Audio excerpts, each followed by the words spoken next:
उत्तर प्रदेश में 2027 में विधानसभा चुनाव होने हैं, लेकिन उसके पहले दलित वोट बैंक को साधने के लिए तमाम राजनीतिक पार्टियां इस समय एक अलग चाल चल रही है, चाहे समाजवादी पार्टी हो, चाहे कांग्रेस हो, फिर अगर हम बात करें या फिर सत्ताधारी पार्टी भारतीय जनता पार्टी। कांग्रेस पहली बार काशीराम की जयंती को कार्यक्रम एक अलग तरीके से मना रही, जिसमें राहुल गांधी ने तो ये तक भी कह दिया कि अगर जवाहरलाल नेहरू जिंदा होते तो काशीराम मुख्यमंत्री होते और उनको भारत रत्न देने तक की मांग करी है।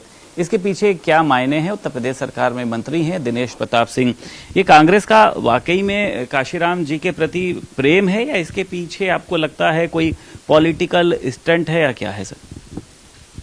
हम आप सब भली भांति जानते हैं कि काशीराम जी ने अंबेडकर जी के आदर्शों पर राजनीति की और अंबेडकर जी का अपमान कांग्रेस के शासनकाल में किस स्तर का हुआ है। आप जानते हो, अंबेडकर जी का दिल्ली में निधन हुआ, उनके पार्थिव शरीर को दिल्ली से बंबई ले जाने के लिए उनकी पत्नी से तत्कालीन सरकार ने किराया दिए जाने के लिए मजबूर किया। यह बिहवल कर देने वाली घटना थी जिसको आज राहुल गांधी जी कह रहे हैं। मैं नहीं समझता कि ये घड़ियाली आंसू सिर्फ बहा रहे हैं, जब इनके हाथ में दलितों को सम्मान दिए जाने का दायित्व था उस समय उन्होंने अपमान छोड़ के दलितों का वोट लेकर के अपमान किया है। इसके अलावा उनको आगे बढ़ने का अवसर नहीं दिया।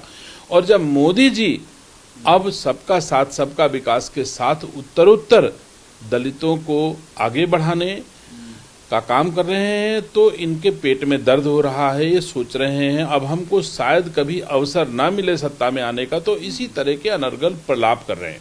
मायावती जी ने भी आज बड़े सवाल खड़े किए हैं कि जब सत्ता में थे आप कभी किसी समय में, तब तो आपने इनका विरोध किया हमेशा से, चाहे वो समाजवादी पार्टी भी हो, कभी सार्वजनिक अवकाश नहीं किया गया, लेकिन अब एकाएक आपके अंदर ये क्यों आ गया कि इनको भारत रत्न देना चाहिए कह रहे हैं सर? ये ठीक तो कह रही बहन जी, मैं भी यही बात तो कह रहा हूं कि चाहे समाजवादी पार्टी हो और चाहे कांग्रेस पार्टी हो, अपने सत्ता में रहते हुए जब वो दलितों का सम्मान कर सकते थे, जब काशीराम जी को सम्मान दे सकते थे, तब इन लोगों ने कुछ नहीं किया।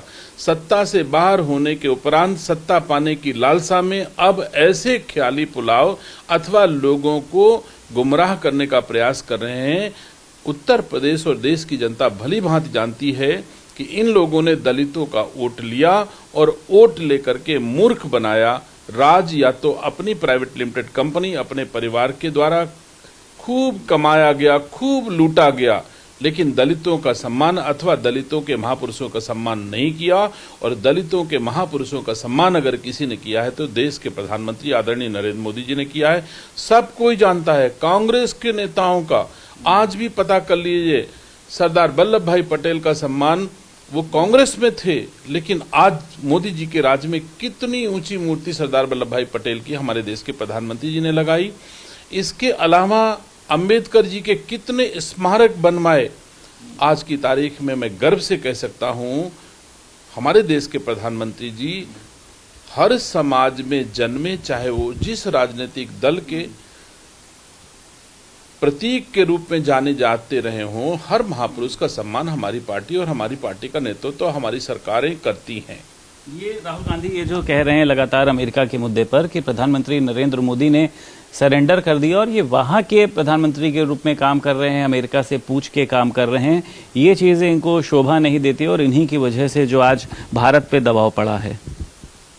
क्या आप ये महसूस करते हो कि राहुल गांधी जी कोई परिपक्व राजनेता हैं? क्या राहुल गांधी जी जब भी बोलते हैं तो सिर्फ आदरणीय मोदी जी अथवा देश के यशस्वी प्रधानमंत्री जी का नाम लेकर ही बोलते हैं?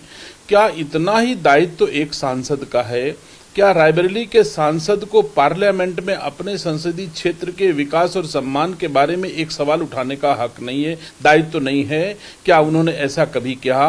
क्या कांग्रेस पार्टी को समृद्ध करने, मजबूत करने, कांग्रेस के कार्यकर्ताओं का सम्मान बढ़ाने, कांग्रेस की ताकत, कांग्रेस के लोगों को आगे बढ़ाने के बारे में कभी कोई आपको राहुल गांधी जी को बोलते हुए आपने कभी सुना?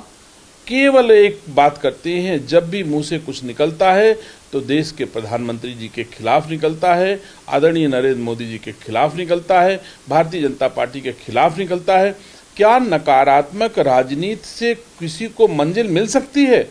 आज तक के इतिहास में सतयुग, त्रेता, द्वापर में भी कभी नकारात्मक राजनीति करने वाले को सफलता नहीं मिली है। कलयुग में तो कोई सवाल ही नहीं उठता। बहुत शुक्रिया बात करने के लिए। उत्तर प्रदेश सरकार में मंत्री दिनेश प्रताप सिंह हमारे साथ मौजूद थे। लखनऊ से वीडियो जर्नलिस्ट शुभम के साथ संदीप खेर, भारत समाचार।